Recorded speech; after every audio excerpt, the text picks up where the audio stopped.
Welcome back to my channel. Today I'm going to be doing a review of Fiercombe Manor by Kate Riordan.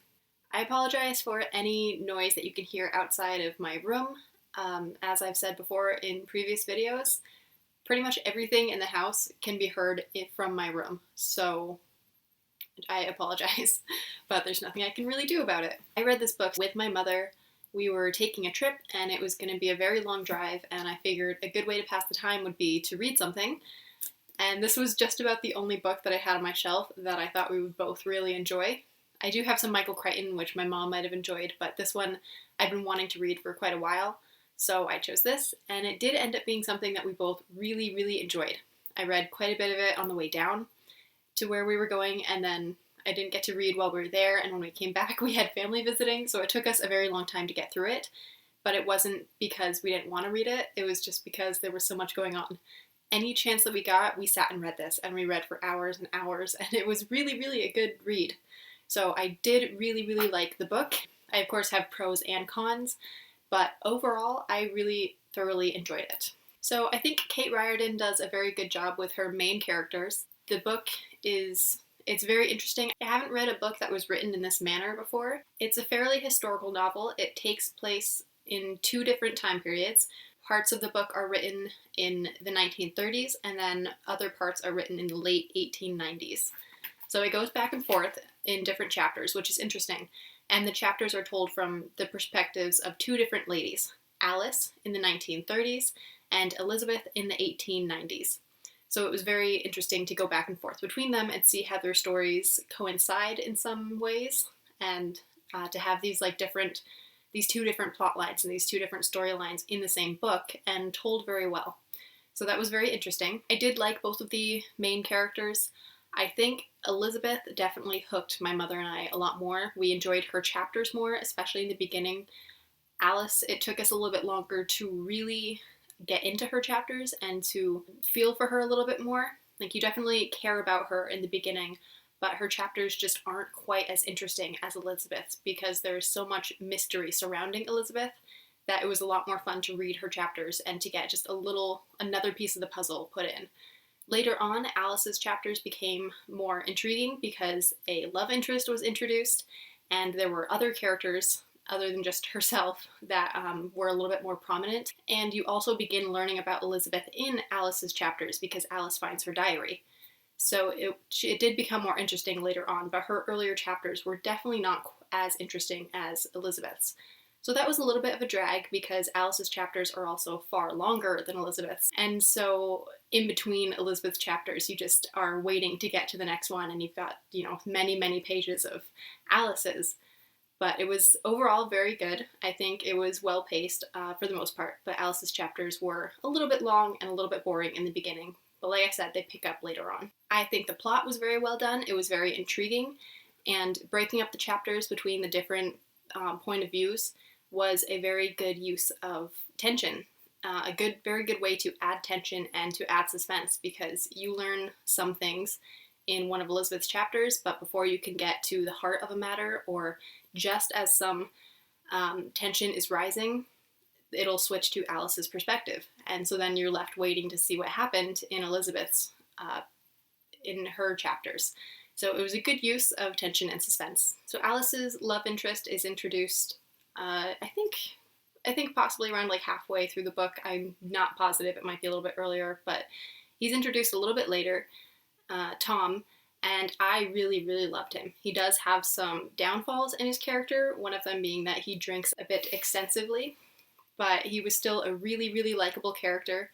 And towards the end, when everything seems like it's falling apart for Alice and it looks like it's going to be a very bad ending for her, it's not the ending that you want, he does pull through at the last minute, and it's very dashing and charming. He's kind of like her knight in shining armor in that instance. And my mom and I really loved seeing their interactions and just waiting for their romance to progress from friends into something more.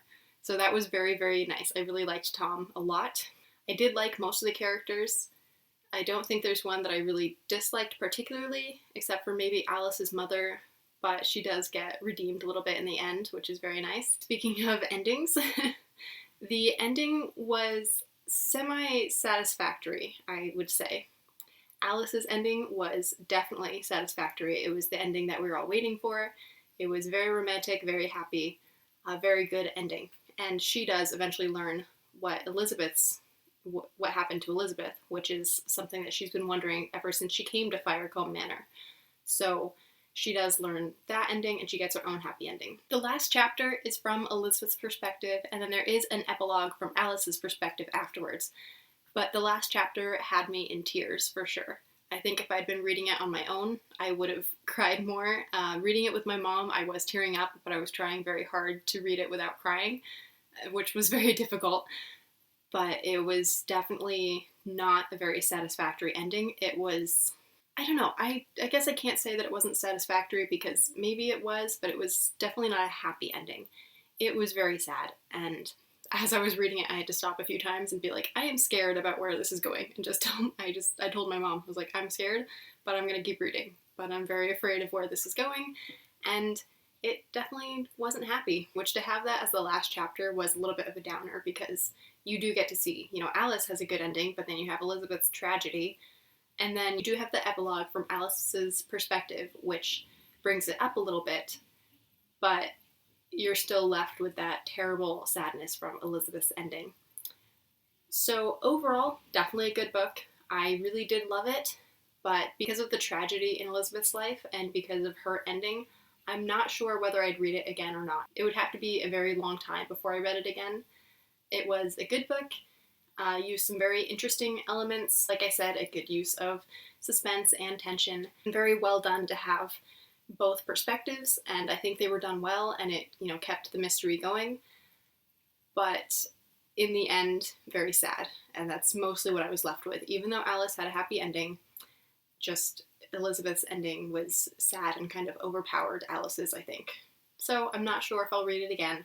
I'm going to keep it though, because it was good. Overall, I did enjoy it, and it made me realize that maybe I have a hidden love for historical novels, which I didn't think I would ever enjoy. I was a bit wary going into this. I bought it because of the author's name, Kate Riordan, and I love Percy Jackson, and I wanted to see if there was any relation to Rick Riordan, which I don't believe there is, but that's why I picked it up. And the synopsis did sound interesting, so I was interested, but I never would have thought that I would have enjoyed a historical novel quite that much. So that's the genre that I'm going to be looking into now. So in the future, I may have more historical novels on my shelves and more reviews to do of them. For now, I think the majority of my books are fantasy or dystopian or something like that. Futuristic or even just contemporary. I don't have too many historical novels, but I did really, really enjoy it, and I'm looking forward to purchasing more and looking into what other books Kate Riordan has done, because I think she did a very good job. The writing was well done, it was descriptive and interesting, and overall, a very good book. Overall, I would recommend it, just beware that it's sad. So if you don't like sad books, don't read it, but if you can handle it, check it out because it's a good read. So that's it for my review of Fiercombe Manor. I did try not to give away too much, but it's also hard to give a truthful review without maybe revealing a few things. So I'm sorry for any spoilers, but I think that's to be expected in any review video. So that's the review, and I hope you all have a blessed day.